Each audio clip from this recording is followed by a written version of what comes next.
Hi, it's Jason Gorber for ThatShelf.com. I'm here to talk about one of the most anticipated films of the year, especially in this crazy year of COVID, which is Christopher Nolan's Tenet. It stars John David Washington as the protagonist. It's got Robert Pattinson and it's got Elizabeth Debicki. And it's ostensibly the culmination of so many of the themes that Christopher Nolan has been toying with way back to Memento, even following touches on it a little bit. But it is a film about time and about how we affect each other through time, as it were.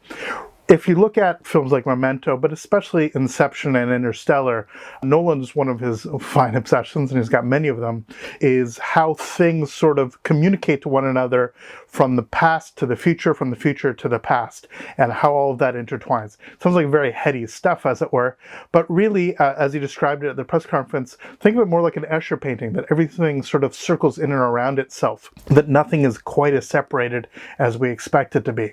That's sort of the framework that he actually places in a pretty standard, if not pretty straightforward, spy thriller. Ostensibly think of it as something like Inception meets James Bond or Bourne Supremacy or something like that, and you get kind of the hook of where he's going with the film.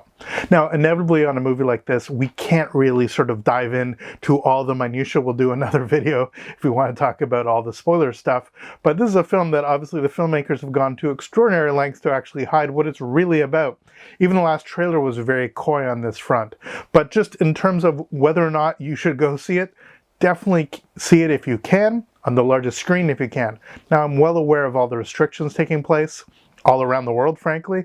This is a very weird time for this film to be coming out, but it's a film that really only will truly shine on the biggest screen you can actually find. I had a pleasure of seeing it at IMAX laser projection, and it's been so many months since I saw something that large, a screen that big, that it was almost unsettling just in and of itself to just remember, wow, this is what it's like being overwhelmed by this kind of visual onslaught. I used to see hundreds of films a year. It's literally been months since I've actually set foot in a theater like that.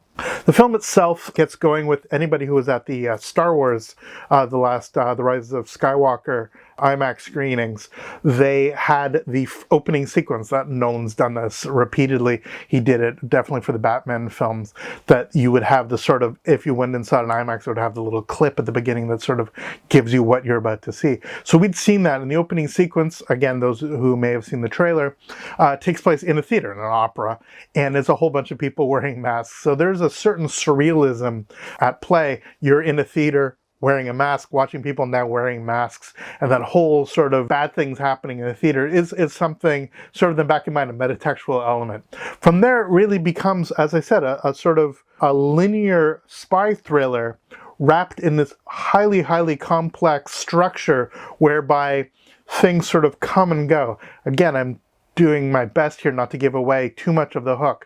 That being said, the film spends an inordinate amount of time on exposition, of making sure you understand what it's talking about in terms of entropy and the way that things get affected and don't get affected, about how time is different circles going in different directions and that sort of stuff. I'm not sure the film benefits from not knowing anything going in that sense, any more than any film. I believe that every film you should sort of go in as blank as possible. But those wanting a little bit more before they go, there's a number of elements of the narrative that sort of require you to not know what's going to take place in order for it to be effective. Otherwise, you're spending a lot of the time just waiting for what you know is inevitably going to happen. Some films don't require this magic trick. They're actually elevated often by the second viewing. I think this one will be elevated by a second viewing in a different way. Namely, you can even more overtly see the puzzle pieces being set up for things to resolve later on. The performances are good. I think Pattinson is actually great. He's really charming in this film. I mean, he's normally charming, but in this one, he sort of fits this sort of psychic character really well. Elizabeth Debicki has, I believe, the hardest role out of anybody. She's really treading a fine line between being this trophy wife who at some point in time we lose empathy for, because, you know, she's literally making a moral choice of trading for all of her life possessions and those elements around her for this life that she should have known going in eyes wide open, as it were, what she was going to get into, getting involved with a guy like the guy she gets involved with. On the other hand, as her character develops and actually we see her sort of skill set change, she becomes extremely interesting, and we actually see moments of fragility and strength both earned by an actor that can absolutely bring it to the big screen, so that we never feel that she's too weak or too strong, if that makes any sense. That we believe at all times that the character is making the decisions that this character would make. John David Washington, I think, is fine. I think physically he embodies the character very well. He's got a very sort of, not quite sullen, but a very taciturn sort of way of working his way through. There's certain times where you would think that he would be further ahead in figuring out what's going on than he really is, but he's got to be a stand-in for the audience, so we kind of understand that. In other words, your lead character is purposely not figuring stuff out in order to keep things from an audience that hasn't themselves figured it out. And again, if you've seen enough of these films, you're probably going to be a little bit further ahead than some of the characters. That being said, I'm betting a whole bunch of people will go in and be completely confused. We live in a strange time, and this isn't meant to be belittling, but a lot of people want their media and their entertainment to sort of be fed to them, to be something that makes sense without too much effort. At its best, a novelistic approach, something like, for example, I mean, the person who almost taught me how to watch things that have this kind of complexity, think of a David Simon show, where you just have to sit back and let the narrative take place and accept that something you're going to learn 5 minutes into the first episode is not going to be resolved or revealed into midway through the 5th season. This isn't quite that. It's still got to work as a standalone theatrical experience. But Christopher Nolan, I think, is sometimes really great at playing the sort of tease with the audience, and sometimes not so much.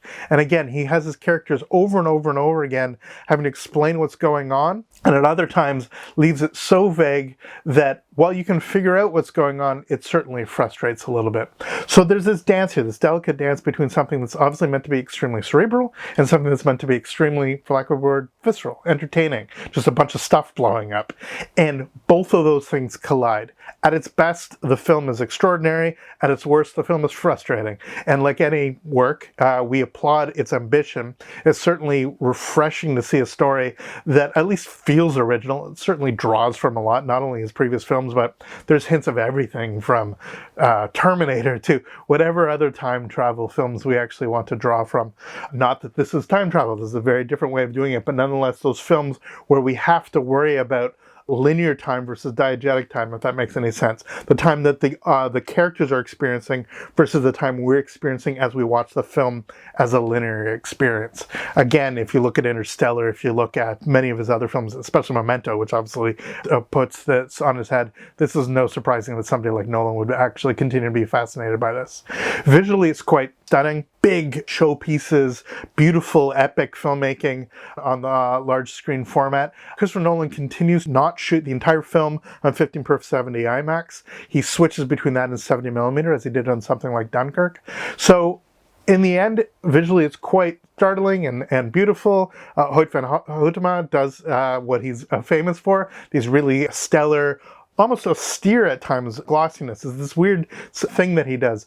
Going back to Tinker Tailor Soldier Spy was the first time I ever saw his name in the credits, and I just love that film. That's a whole nother road we could go down. But nonetheless, it has this sort of starkness, but also a glossiness. It's this weird collision between Hollywood and art, and really that's what Nolan's trying to do. This sort of spectacle of Hollywood, but also the sort of more cerebral nature of an art film collided all in once. At its best, that's what the film does quite successfully.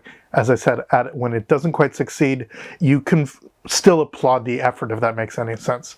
So for me, Tenet really is something very much worth seeing on a big screen. I leave it to you about how to navigate that during this incredibly challenging time. The performances do draw you in. I think it is something that will continue to grow, perhaps on repeated viewings, not in order to, this is now I get the film, but just there's enough texture there that I think it'll actually be more interesting. For me, it doesn't live up to some of Nolan's greatest works.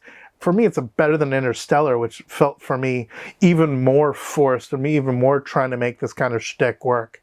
If anything, I think it's closest to Inception. I think Inception is still a more straightforward, in a good way, a much more structured film that still has this sense of awe about it, this sense of wonder, but this sort of intelligence about how it's put together. And as you know, anybody who's watched Inception, the hook, the sort of narrative structure isn't required to enjoy that film. There's enough fun stuff going on that even if you get a little bit lost about which sort of nesting doll of time we're dealing with, it's still a lot of enjoyment to deal with in that film.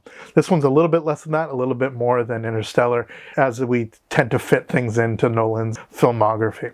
I hope that encourages you to actually go see the film, again, during these crazy times. I hope everybody's well. It's nice to be able to talk about a wide release these days. For thatshelf.com, I'm Jason Gorber. Please subscribe. Please like this video if you can. Follow us on Twitter, follow us on Instagram, and visit the website thatshelf.com. Thanks very much. We'll see you next film.